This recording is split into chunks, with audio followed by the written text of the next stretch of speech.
غرباء غرباء غرباء غرباء غرباء غرباء غرباء. Assalamualaikum warahmatullahi wabarakatuh. Innal hamdalillah nahmaduhu wa nasta'inuhu wa nastaghfiruh wa na'udzu billahi min shururi anfusina wa min sayyiati a'malina may yahdihillahu fala mudhillalah wa may yudlil fala hadiyalah.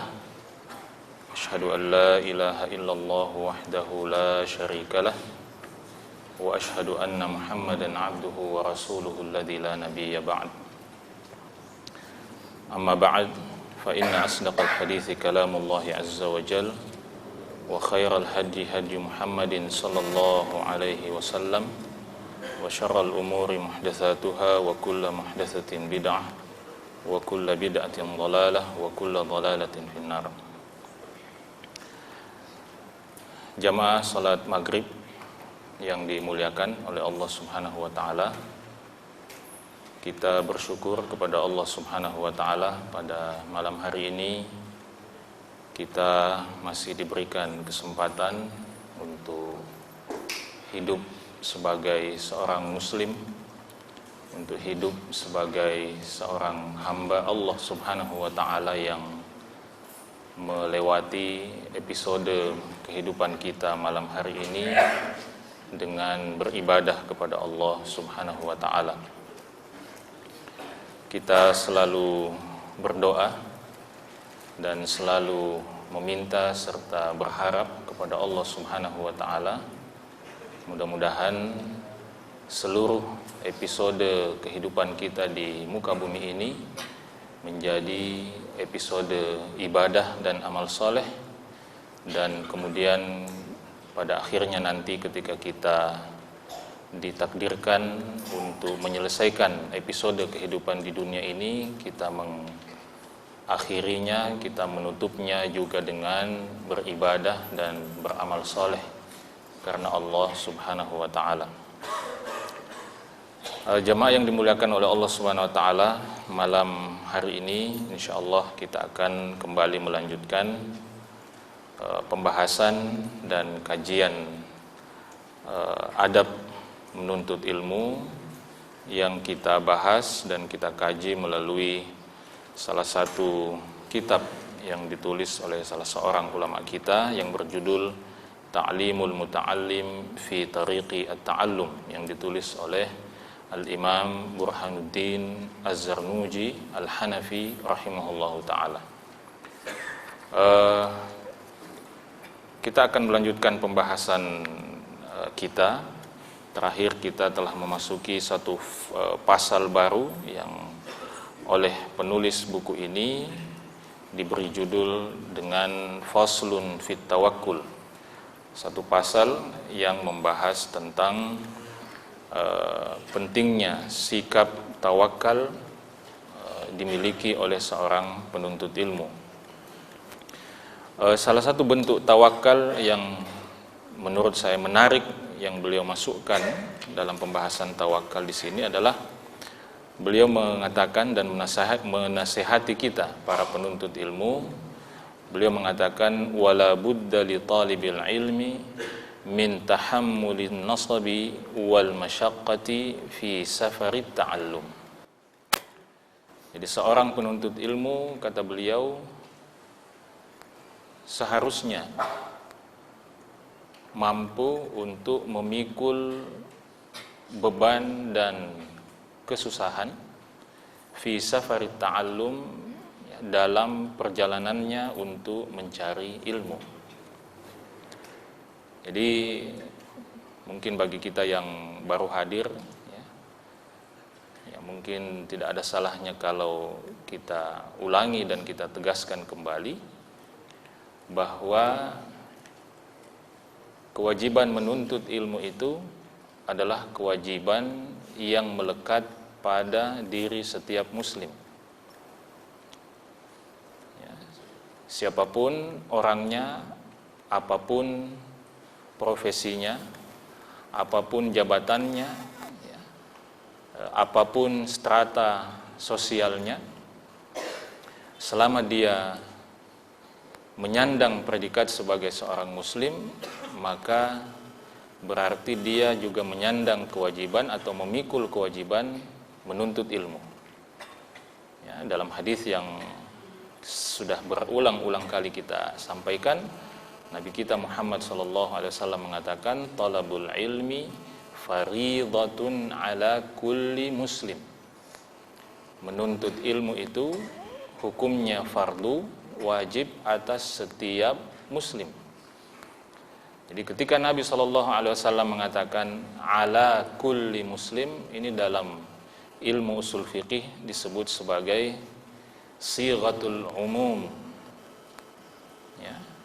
Jadi kata kullu atau kulli itu artinya setiap, itu merupakan satu kata di dalam bahasa Arab yang ketika digunakan maka dia mencakup siapapun atau apapun yang menyandang label atau sifat atau predikat dalam kata itu. Maka seorang muslim, setiap muslim apapun profesinya, maka dia wajib menuntut ilmu.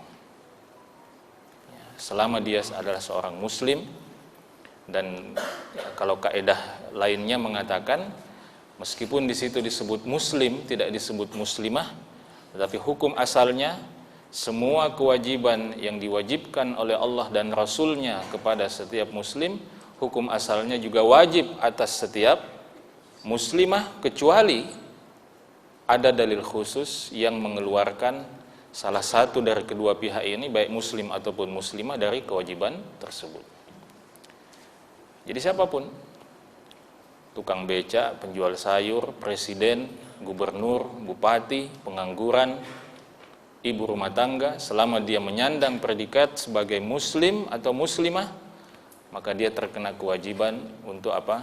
Untuk talabul ilm, untuk menuntut ilmu. Karena apa? Di dalam hadis yang lain, Nabi kita Muhammad SAW menjelaskan bahwa menuntut ilmu itu adalah jalan yang paling mudah mengantarkan kita untuk masuk ke dalam surga Allah Subhanahu wa taala. Nah, sementara tujuan utama kita menjadi muslim, tujuan utama kita bersyahadat la ilaha illallah dan Muhammad Rasulullah sallallahu alaihi wasallam, itu adalah apa? Untuk mendapatkan keselamatan di dunia dan akhirat yang ujungnya nanti adalah berakhir di dalam surga Allah Subhanahu wa ta'ala. Jadi untuk masuk surga, orang harus tahu ilmunya. Dan supaya kita tahu ilmunya, kita harus menuntut ilmunya, mempelajari ilmunya. Baik. Nah, dalam proses kita menuntut ilmu itu, ya, salah satu pesan Al-Imam Az-Zarnuji rahimahullahu ta'ala di sini, beliau mengatakan, wala budda li talibil ilmi min tahammulin nasabi wal masyaqqati fi safarit ta'allum. Jadi seorang penuntut ilmu harus siap menanggung, memikul, merasakan, ya, dan syukur-syukur bisa menikmati, ya, kesusah payahan perjalanan menuntut ilmu itu. Apalagi di zaman kita sekarang ini, ya, di zaman di mana fasilitas, ya, sarana transportasi itu sudah demikian dimudahkan oleh Allah Subhanahu wa taala. Ya, bahkan kita sebenarnya pun bisa menuntut ilmu, bisa belajar tanpa meninggalkan kamar kita, ya, dengan adanya sarana internet itu. Tapi dengan adanya kemudahan sarana internet itu pun ternyata tidak semua kita bisa melewati malam-malamnya dengan menuntut ilmu. Siapa di sini atau siapa di antara kita yang bisa bersabar duduk dari jam 8 habis sholat isya misalnya sampai tidak usah sampai sholat subuh, sampai jam 12 malam mendengarkan, mencatat, mencermati penjelasan para ulama melalui rekaman yang dia download misalnya dari internet. Siapa yang pernah seperti itu? Paling-paling kita mendengarnya sebagai pengantar tidur. Ceramahnya 1 jam, 10 menit pertama sudah hilang kesadarannya. Ya, selebihnya ya, ceramah itu berulang-ulang ya, selesai 1 jam ya terulang lagi sampai subuh. Yang sempat dia dengarkan hanya yang 10 menit pertama. Itu pun didengarkan tidak dicatat. Benar-benar murni didengarkan sebagai pengantar tidur. Padahal tidak perlu melakukan perjalanan, tidak perlu melakukan perjalanan jauh. Ya. Kita pernah angkat di sini misalnya kisah seorang sahabat Rasulullah SAW, Jabir bin Abdullah radhiyallahu taala anhu, yang hanya karena ingin mendengarkan satu hadis ya, yang didengarkan oleh seorang sahabat yang lain, kalau tidak salah sahabat itu bernama Abdullah bin Unais radhiyallahu taala anhu, yang mendengarkan hadis itu langsung dari Rasulullah, tapi kemudian dia pindah domisili ke Dimashq ya, atau ke Syam. Nah, Jabir bin Abdullah karena ingin mendengarkan hadis itu langsung dari Abdullah bin Unais, dia rela menempuh perjalanan dari kota Madinah ke Syam ya, menempuh perjalanan selama 1 bulan lamanya hanya untuk apa? Mendengarkan satu hadis. Sekarang kalau kita mau dengarkan 1000 hadis atau kita mau tahu 1000 hadis kan gampang. Ya, di sini pun kita bisa dengarkan, keluarkan gadgetnya, ya buka Syekh Google atau Ustadz Google, masukkan 1000, 10.000, 100.000 hadis bisa didapatkan. Tapi tidak ada yang jadi ulama. Tidak ada yang menjadi ulama, karena tidak berkah memang. Berbeda dengan para ulama kita dahulu. Jadi 1 bulan lamanya hanya untuk mendengarkan apa? 1 hadis. Ya. Nah, di sini Al-Imam Az-Zarnuji rahimahullah mengatakan, kama qala Musa alaihi salam fi safarit ta'allum, sebagaimana yang diungkapkan oleh Nabi Musa alaihissalam ketika dia menempuh perjalanan untuk menuntut ilmu yang diabadikan oleh Allah Subhanahu wa taala di dalam surah Al-Kahfi. Ya, dalam surah Al-Kahfi Allah Subhanahu wa taala berfirman, laqad laqina min safarina hadza nasaba. Sungguh kita telah merasakan dalam perjalanan kita ini, perjalanan menuntut ilmu ini apa? Nasaba. Nasaba itu an-nasab itu artinya at-ta'abus syadid. Ya, kelelahan dan keletihan yang sangat-sangat berat. Ya. Itu perjalanan Nabi Musa alaihi. Ini nabi. Ya. Seorang nabi. Ya, diperintahkan oleh Allah Subhanahu wa taala untuk apa? Untuk mencari ilmu, untuk menuntut ilmu. Nabi, bukan ulama, bukan ustadz ya, dan bukan orang biasa, seorang nabi ya. Bahkan beliau adalah termasuk salah seorang nabi yang masuk dalam kategori ulul azmi minar rusul ya, termasuk kategori ulul azmi. Jadi nabi dan rasul itu banyak sekali jumlahnya, kemudian dipilih nah, yang terbaiknya itu adalah ulul azmi. Ada 5 orang nabi dan rasul, salah satunya adalah Nabi Musa alaihissalam. Tapi tetap disuruh oleh Allah, diperintahkan oleh Allah untuk menuntut ilmu. Ya, padahal kalau kita mau, istilahnya beliau mau membanggakan statusnya sebagai seorang nabi, ya beliau mengatakan saya tidak perlu menuntut ilmu ini. Saya cukup menunggu saja wahyu dari Allah Subhanahu wa taala yang Maha mengetahui. Untuk apa saya pergi menuntut ilmu?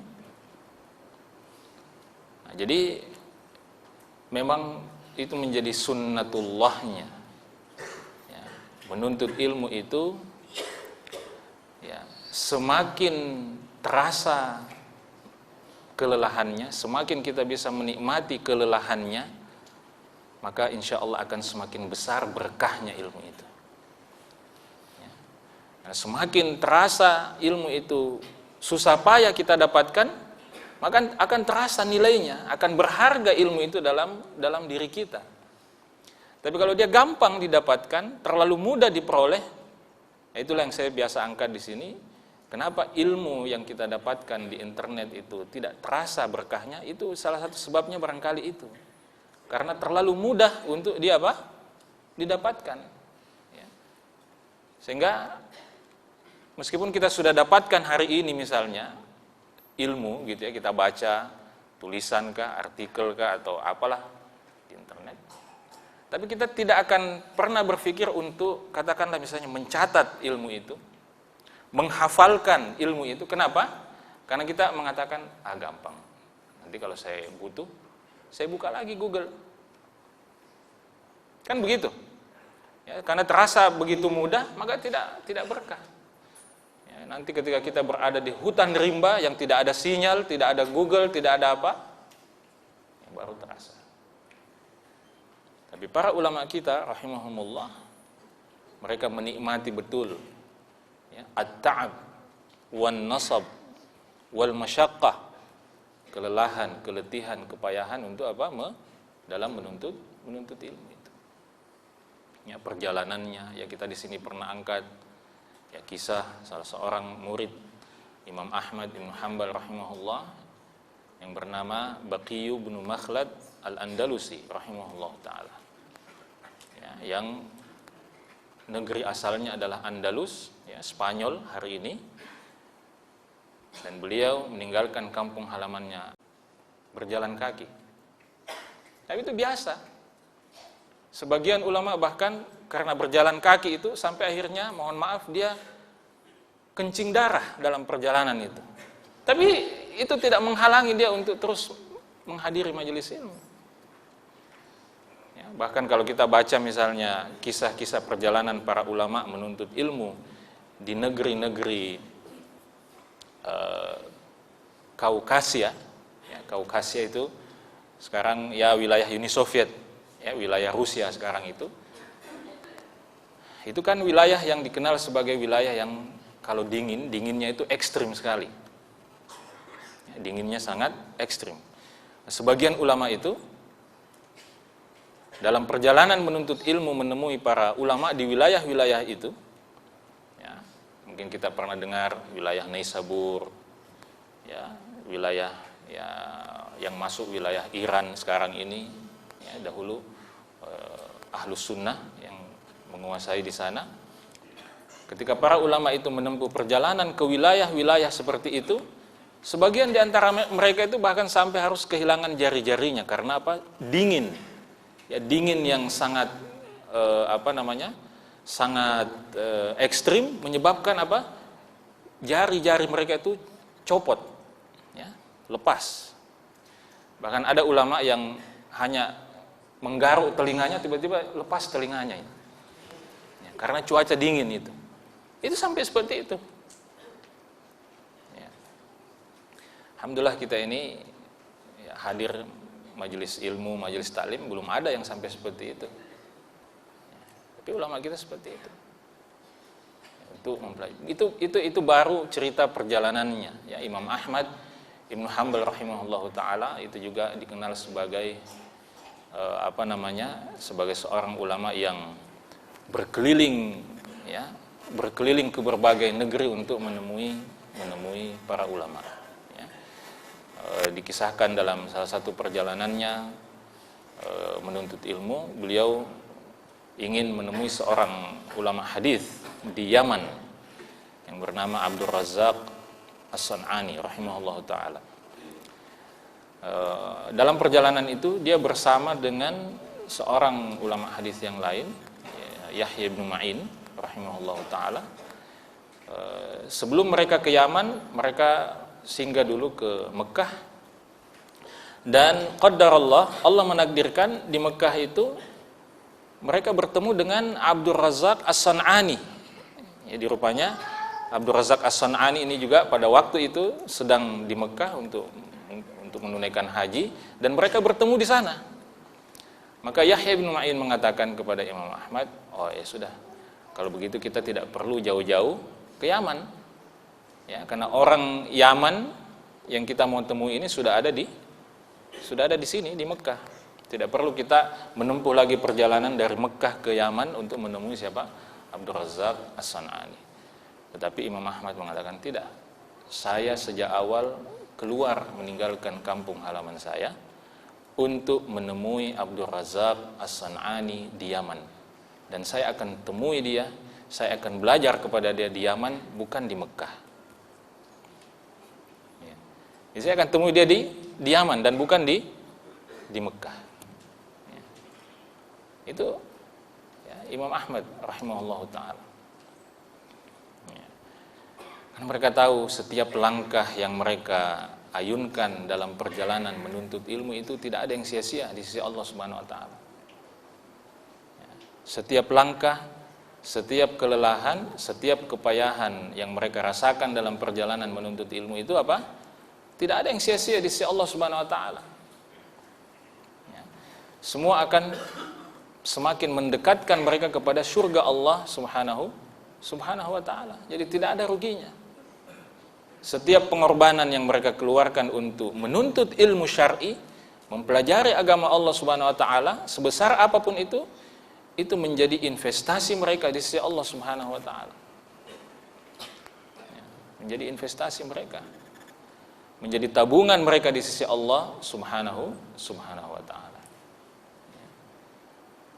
Jadi ini jemaah yang dimuliakan oleh Allah Subhanahu wa taala. Kemudian Al-Imam Az-Zarnuji rahimahullah mengatakan liyu'lam atau liya'lama anna safarat ta'allumi la yakhlu 'anil nasab. Hendaklah seorang penuntut ilmu mengetahui dan menyadari bahwa perjalanan menuntut ilmu itu la yakhlu 'anil nasab. Ya, tidak akan pernah kosong, ya, tidak akan pernah sepi dari kepayahan dan kelelahan. Ya, bahkan di zaman kita sekarang ini di mana sarana transportasi itu begitu dimudahkan oleh Allah Subhanahu wa taala, perjalanan itu pun tetap menjadi seperti kata Nabi SAW, qit'atun minal azab, ya. Perjalanan jauh itu tetap menjadi salah satu potongan azab, ya. Bahkan meskipun kita naik pesawat, ya. Kalau ada yang pernah naik pesawat umroh misalnya dari Indonesia ke Saudi, ya, perjalanan pesawat sekitar 8 sampai 9 jam. Itu lumayan meskipun duduknya di pesawat. Ya, tapi lumayan melelahkan, ya. Lumayan meletihkan. Apalagi kalau tidak naik pesawat. Jadi perjalanan menuntut ilmu itu pasti akan ada kepayahan di dalamnya, akan ada kesusahan, ya, di dalamnya. Karena apa? Li'anna talabal ilmi amrun azim. Karena menuntut ilmu itu adalah satu perkara, satu urusan yang sangat besar, sangat agung di sisi Allah Subhanahu wa taala.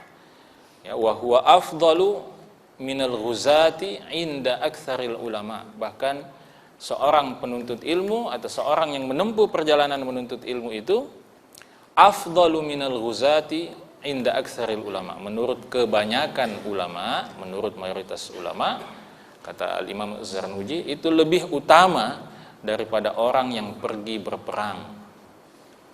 Ya, al-ghuzah, orang-orang yang pergi berperang di jalan Allah Subhanahu wa taala. Ya, wal ajru ala qadri ta'abi wan nasabi, dan pahala yang kita peroleh dari Allah Subhanahu wa taala itu ala qadri ta'abi wan nasabi, sesuai dengan kadar kepayahan dan kelelahan yang kita rasakan. Makanya ada orang pernah bertanya kepada Imam Ahmad Ibn Hanbal rahimahullah, mata rahatul mu'min? Wahai Imam, kapan orang beriman itu bisa merasakan rehat atau merasakan istirahat? Ya. Mungkin dia bertanya seperti itu karena dia melihat juga ini gaya hidupnya Imam Ahmad ini luar biasa, ya. Ya, berjalan ke sana kemari, berkeliling mencari ilmu, ya. Ya, sampai beliau pernah ditanya ya oleh sebagian muridnya, ya, artinya beliau sudah menjadi seorang ulama besar yang didatangi, dikunjungi oleh banyak, ya, orang-orang, oleh banyak para penuntut ilmu, tapi beliau kemana-mana selalu juga membawa alat tulisnya. Lalu beliau ditanya, sampai kapan Anda seperti ini? Beliau mengatakan, ma'al mahbarati ilal maqbarah. Saya akan terus membawa alat tulis ini sampai saya dimasukkan ke dalam liang kubur. Artinya dia akan terus belajar sampai dipanggil oleh Allah Subhanahu wa taala. Maka Imam Ahmad ditanya, kapan orang beriman ini bisa beristirahat? Mungkin karena dia lihat yang bertanya ini melihat ini Imam Ahmad kayak tidak ada capeknya. Kayak tidak mengenal istirahat. Maka Imam Ahmad mengatakan apa? Rahatul mu'min inda awwali qadamin yadha'uha fil jannah. Istirahatnya orang beriman itu ketika nanti dia diizinkan oleh Allah Subhanahu wa taala untuk menginjakkan salah satu kakinya di dalam surga Allah. Jadi kalau Allah sudah izinkan kita memasukkan salah satu kaki kita di dalam surga, itu awal istirahat yang sesungguhnya. Tapi sebelum itu, jangan pernah membayangkan kita akan merasakan istirahat yang sesungguhnya. Itu kata Imam Ahmad rahimahullah ta'ala. Makanya para ulama itu kalau kita baca biografi mereka, yaitu kita akan bertanya-tanya, ini mereka ini pernah istirahat atau tidak? Ada waktu istirahatnya atau tidak? Ya. Seperti kita yang kisah yang sudah beberapa kali juga kita angkat, kisah tentang siapa? Tentang Imam Malik. Ya. Imam Malik bin Anas, ya, rahimahullah taala. Ya, ketika salah seorang muridnya yang selalu belajar kepada beliau di waktu sahur, jadi coba jadwal belajarnya saja waktu sahur, ya, tidak lazim. Ya, kalau kita kuliah jam berapa? Jam 7 sampai 12 atau habis asar, ya paling banter sampai mungkin malam, ya. Tapi tidak ada di sini yang kuliah jam 3 subuh, tidak ada. Ya, tidak ada juga ustadz yang misalnya buat pengumuman, hadirilah, ya, kajian kitab Bulughul Maram, ya, di Masjid Wihdatul Ummah waktu jam 03.00 dini hari, enggak ada. Ya.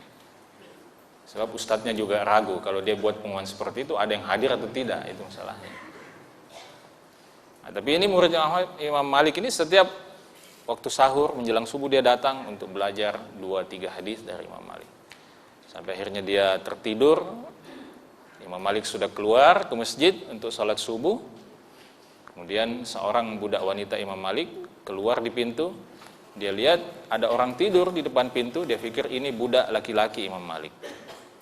Maka dia ditendang dengan kakinya. Oh, bangun. Itu tuanmu sudah ke masjid untuk sholat subuh sejak tadi. Dia tidak pernah lalai tertidur seperti engkau sekarang ini. Hari ini usianya genap 49 tahun. Wa qallama ayyusalliyal fajr illa biwudu'il atamah. Dan jarang sekali dia sholat subuh kecuali dengan wudu sholat isyanya. 49 tahun usianya hari itu waktu cerita ini terjadi. Dan budak wanitanya mengatakan jarang sekali dia sholat subuh kecuali dengan wudu sholat isyanya. Artinya tidak batal wudu sholat isyanya. Kalau tidak batal berarti dia, ya, tidak tidur, dan seperti itu. Ya. Makanya di sini Al Imam Az-Zarnuji rahimahullah mengatakan, faman sabara ala dzalik, siapa yang bisa bersabar, ya, merasakan kepayahan, ya, perjalanan menuntut ilmu itu, wajada ladzatan, dia akan merasakan satu kenikmatan dan kelezatan tafuqu sa'ira ladzatid dunya, yang mengalahkan seluruh kelezatan yang ada di dunia ini. Ya. Saya sendiri belum sampai pada level merasakan kelezatan ini. Ya, tapi Al-Imam Az-Zarnuji rahimahullah mengatakan, siapa yang bisa bersabar, beliau mengatakan bersabar, menggunakan istilah bersabar, ini menunjukkan bahwa memang tidak mudah merasakan menikmati kepayahan perjalanan menuntut ilmu itu, tidak mudah. Tetapi siapa yang bisa bersabar, ya, merasakan itu. Kata beliau apa? Wajada ladzatan tafuqu sa'ira ladzatid dunya. Dia akan merasakan satu kelezatan, satu kenikmatan yang mengalahkan kenikmatan apapun yang ada di dunia ini. Ya. Artinya jangan tanya saya seperti apa kelezatannya itu, tapi ini kata para ulama. Ya. Karena itu kata Al-Imam Az-Zarnuji, walihada kana Muhammad ibn Hasan rahimahullah. Karena itu Al-Imam Muhammad ibn Hasan ini adalah salah seorang murid dari Imam Abu Hanifah rahimahullah ta'ala. Ya, salah satu murid Imam Abu Hanifah yang sangat menonjol itu namanya siapa? Muhammad ibnul Hasan. Muhammad ibnul Hasan ini katanya, idza saharal layali, kalau dia begadang di waktu malam untuk belajar dan menuntut ilmu, wan hallat lahul mushkilat, ya, dan pembahasan-pembahasan yang muskil, yang sulit difahami, akhirnya berhasil dia fahami, maka dia mengatakan seperti ini, ya, untuk menggambarkan perasaan hatinya, perasaan jiwanya ketika dia berhasil memahami satu pembahasan, ya, ilmu. Beliau mengatakan seperti ini, aina abnaul muluki min hadhil ladzat. Di mana itu kedudukan, di mana itu anak-anak raja, ya, di mana kedudukan mereka, di mana posisi mereka para anak-anak raja itu dari kelezatan yang saya rasakan sekarang ini. Beliau ingin mengatakan apa? Maksudnya begini. Maksudnya beliau mengatakan bahwa anak-anak raja itu yang notabene hidupnya dipenuhi dengan fasilitas, ya, karena dia anak raja, itu tidak bakal mungkin merasakan kenikmatan dan kelezatan yang saya rasakan sekarang ini. Padahal dia bukan anak raja. Tanda petik, beliau hanya baru saja berhasil memahami satu pembahasan, ya. Ya. Beliau membaca satu masalah, satu ilmu, ya, baru saja beliau dapat merasakan, ya, bisa memahami ilmu itu, beliau merasakan kelezatan yang luar biasa, sehingga kelezatan itu tidak bisa disamakan, tidak bisa dibandingkan dengan kenyamanan dan kenikmatan yang dirasakan oleh anak-anak raja di istana-istana mereka. Dan ini masyhur, ya, di kalangan para ulama, ya, kondisi dan keadaan seperti ini sangat-sangat banyak terjadi, ya, sangat-sangat banyak terjadi, ya. Ya, di antara ulama itu bahkan ada yang sampai berhari-hari lamanya tidak tidur ketika ingin mencari tahu apa sebenarnya jawaban yang benar terhadap masalah ini, atau apa pendapat yang paling kuat dalam masalah ini. Itu biasa mereka, ya, sampai melewati malam-malam yang panjang dan mereka menikmati itu. Mereka sangat menikmati itu, ya. Dan inilah yang biasa kita katakan sebagai ta'abus su'ada, ya. Jadi kelelahan itu, ya, ada dua, ya, kelelahan itu ada dua. Kita hidup di dunia ini pasti lelah, ya. Nah, tapi kelelahan orang yang hidup di dunia itu kan ada dua. Yang pertama ta'abus su'ada, yang kedua ta'abul ashqiya. Ya, ta'abus su'ada itu artinya kelelahannya orang-orang yang akan berbahagia di akhirat. Inilah kelelahan para hamba Allah. yang melewati hidupnya dengan kelelahan beribadah. Inilah kelelahannya para ulama, para penuntut ilmu yang melewati malam-malamnya dengan kelelahan menuntut ilmu atau mengajarkan ilmu.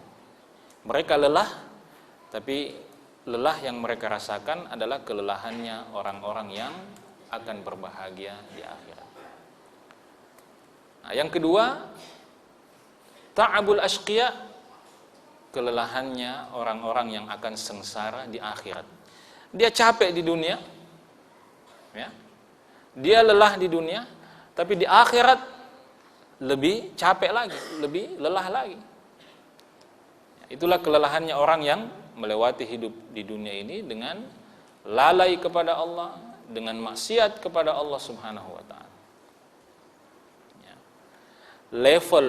Level paling rendahnya orang yang lalai kepada Allah Subhanahu wa taala itu adalah apa? Levelnya para pengangguran dan orang-orang yang tidak mengerjakan apapun dalam hidupnya. Itu level kelalaian paling ringan, paling soft. Jadi orang maksiat juga tidak, ibadah juga tidak. Ada orang seperti itu? Ada. Hanya dia tidak maksiat, dia tidak berzina, dia tidak merampok, dia tidak korupsi, dia tidak menyakiti orang lain, tapi tidak juga beribadah kepada Allah, tidak juga menuntut ilmu. Tidak ngapa-ngapain. Ya, paling-paling dia tinggal garuk-garuk kuping, ya, garuk-garuk kepala, ya. Ya, mungkin juga kalau ada jenggotnya sedikit dia elus-elus jenggotnya sambil memandang jauh ke depan, ya. Atau tidur. Coba tanya orang yang begitu kerjanya itu, dia capek tidak itu? Pasti dia capek. Tetap dia capek meskipun dia tidak ngapa-ngapain. Tetap dia capek.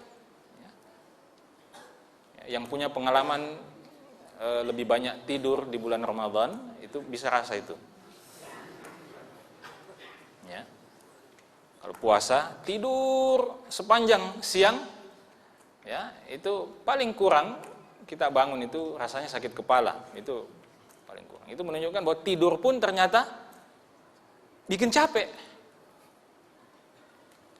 Tapi kalau tidur saja kerjanya itu ta'abul ashqiya, kelelahannya orang yang sengsara nanti. Dia lelah, capek tidur, ya, capek karena tidur di dunia, nanti di akhirat dia lebih capek lagi, merasakan siksa Allah di dalam neraka. Jadi silahkan pilih, kita mau yang mana? Ta'abus su'ada, kelelahannya orang yang bahagia di akhirat nanti, atau ta'abul ashqiya, kelelahannya orang yang akan sengsara di kehidupan akhirat.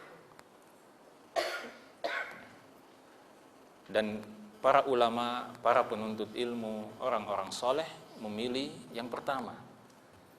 Memilih lelah, letih, tapi untuk apa? Untuk membangun kebahagiaan mereka di kehidupan akhirat. Menuntut ilmu, melakukan perjalanan menuntut ilmu itu melelahkan. Tapi inilah perjalanan yang akan mendekatkan kita, memudahkan kita untuk masuk ke dalam surga Allah Subhanahu wa taala. Dan yang luar biasanya, menuntut ilmu itu untuk dimudahkan jalan kita masuk surga karena menuntut ilmu, itu tidak mesti harus menjadi ulama.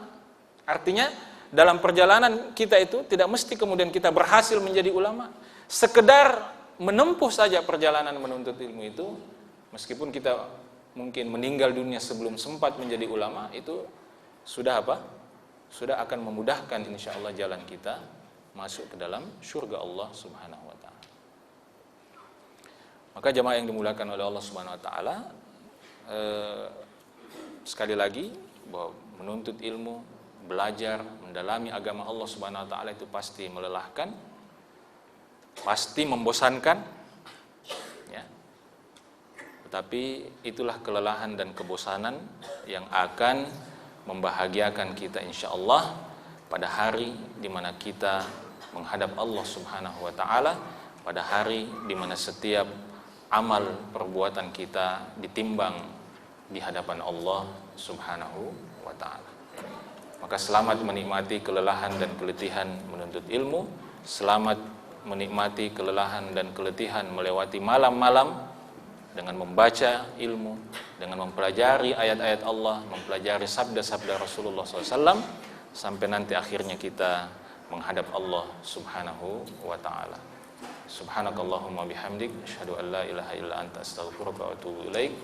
Wa akhiru da'wana alhamdulillahi rabbil alamin. Assalamualaikum warahmatullahi wabarakatuh.